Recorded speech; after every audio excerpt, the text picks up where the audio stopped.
பெரிய பானையா இருக்குல்ல. ஆமாம். இதுக்கு பேர் என்னது? பரணி தானே? இதுக்கு பேர் பரணி கிடையாது, இதுக்கு பேர் அண்டா. எல்லாம் புளி எல்லாம் வைப்பாங்க, எல்லாம் கெடாம வருஷம் நல்லா கெடாம இருக்கு, அதுக்கெல்லாம் யூஸ் பண்ணுவீங்களா? ஆமாம், அந்த பானை தான் நினைக்கிறேன்.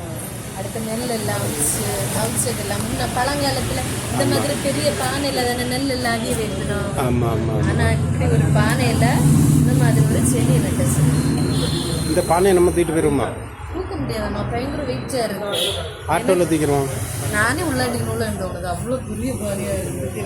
ஆமாம், பயங்கர வெயில் வெளியே. இந்த வெயில் நேரம் இதில் நம்ம தண்ணி எல்லாம் ஊற்றி குடிச்சோன்னா நம்ம உடம்புக்கு அப்படி ஜில்லுன்னு இருக்கும். ஃப்ரிட்ஜில் வச்சு குடிக்க தண்ணியை விட இந்த மாதிரி தண்ணி குடிச்சோன்னா சுத்தமான தண்ணியாக இருக்கும். குமரி மாவட்டத்திலே பெரிய பீப்பா இதுதான், பார்த்தீங்களா?